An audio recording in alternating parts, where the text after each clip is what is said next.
Selamat malam kepada dosen pengampu Bapak Joko Suharyanto. Perkenalkan nama saya Davi Obran Simanjuntak, mahasiswa S1 PJJ Manajemen Universitas Sabar Asia dengan NIM 250201022379. Pada kesempatan hari ini, saya akan mempresentasikan laporan analisis komprehensif terkait strategi integratif Indonesia dalam melompat keluar dari jebakan pendapatan menengah atau middle income trap. Analisis ini didasarkan pada bauran kebijakan fiskal, moneter, dan pengelolaan utang luar negeri. Oke, yang pertama, konteks sejarah transisi struktural. Langkah Indonesia untuk menjadi negara maju tidak terlepas dari beban sejarah transisi struktural.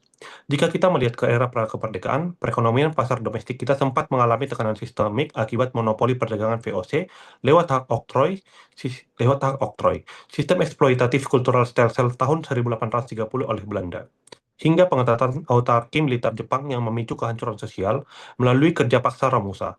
Pasca kemerdekaan, dinamika ini terus berlanjut.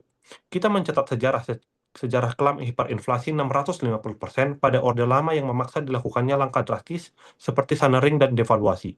Di era Orde Baru, deregulasi perbankan melalui Faktor 88 yang mengabaikan prinsip kehati-hatian akhirnya menjerumuskan kita ke dalam krisis finansial 1997-1998, yang kemudian berhasil dipulihkan secara bertahap lewat reformasi moneter di era Presiden B.J. Habibie.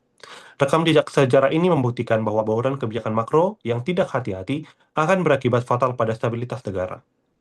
Kemudian, sebagai kompas filosofis untuk keluar dari middle income trap, Indonesia memiliki dasar yang kokoh, yaitu sistem ekonomi Pancasila yang diamanatkan langsung oleh Pasal 33 Undang-Undang Dasar 1945. Konsep ini menegaskan bahwa perekonomian disusun sebagai usaha bersama berdasarkan kekeluargaan, di mana cabang produksi vital serta kekayaan negara alam dikuasai oleh negara demi sebesar-besarnya kemampuan rakyat. Sistem ini secara tegas menolak dua kutub ekstrem global, yaitu free fight liberalism yang memicu monopoli merusak, serta sistem etatisme sosialis yang mematikan inisiatif individu. Berlandaskan asas humanistik dan keadilan sosial, sistem ekonomi Pancasila mengarahkan fokus kita bukan sekedar pada pertumbuhan ekonomi yang makro, melainkan pada pertumbuhan kualitatif melalui pemerataan sosial dan pengentasan kemiskinan struktural. Kemudian, masuk ke pilar kebijakan pertama, yaitu kebijakan fiskal. Tantangan terbesar kemandirian fiskal kita saat ini adalah rendahnya rasio pajak atau tax rasio Indonesia yang stabil merosot di kisaran 11,5% dari PDB, serta kerap mengalami shortfall perpajakan. Seperti yang pernah dipaparkan oleh mantan Menteri Keuangan Ibu Sri Mulyani, jika dibandingkan secara regional, angka 11,5% ini jauh tertinggal dari Singapura yang berada di level 14%, Malaysia 15,5%, dan Thailand yang mencapai 17%. Untuk keluar dari jebakan ini, pemerintah wajib memperluas ruang fiskal melalui 3 langkah strategis. Pertama, implementasi Cortex System berbasis digital terpadu. Kedua, formalisasi UMKM yang mencakup 55% tenaga kerja domestik agar masuk ke dalam basis pajak formal. Dan yang ketiga, pemanfaatan instrumen baru seperti green tax atau pajak karbon untuk mendanai transisi energi berkelanjutan.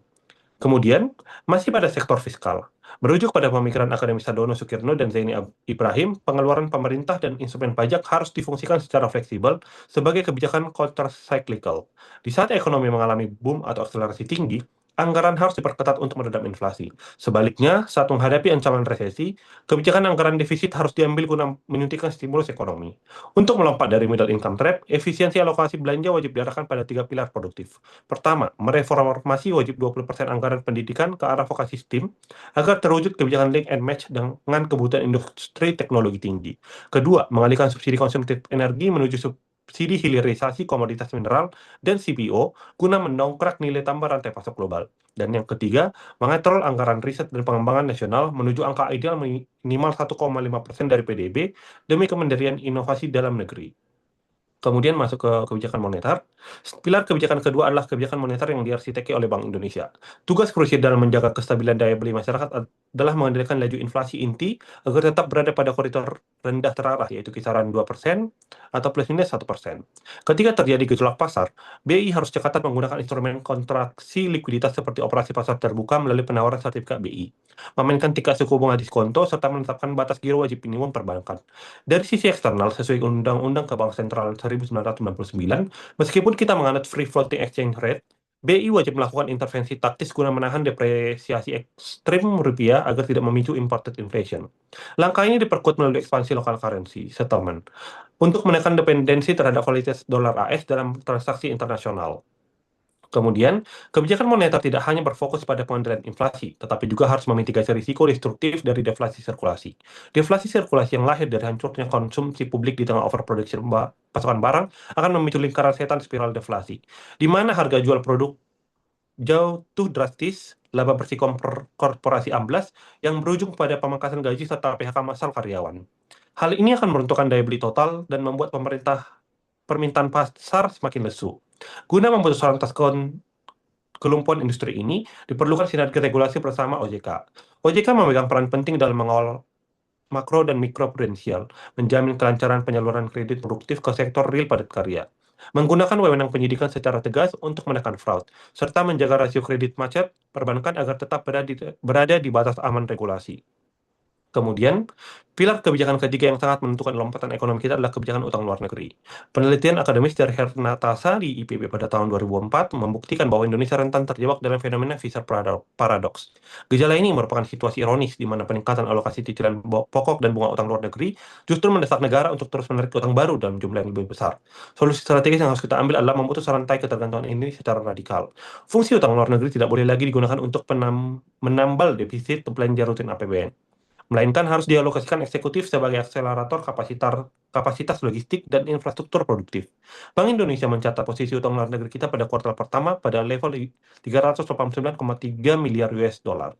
Angka ini dikeluarkan secara hati-hati, di mana utang pemerintah sempat menyusut 3,6% secara kuartalan akibat pengetatan dan pelunasan surat utang yang jatuh tempo.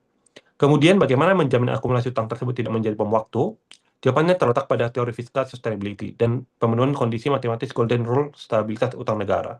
Berdasarkan persamaan perubahan rasio utang yang tampak di slide, rasio utang terhadap PDB secara teoritis akan stabil atau menurun secara bertahap dalam jangka waktu asalkan laju pertumbuhan ekonomi real secara konsisten mampu melampaui suku bunga real surat utang, atau dengan kata lain nilainya di bawah nol. Ketika pertumbuhan ekonomi nasional jauh lebih tinggi dari beban bunga real yang harus dibayar, akumulasi utang akan menyusut dengan sendirinya terhadap total PDB.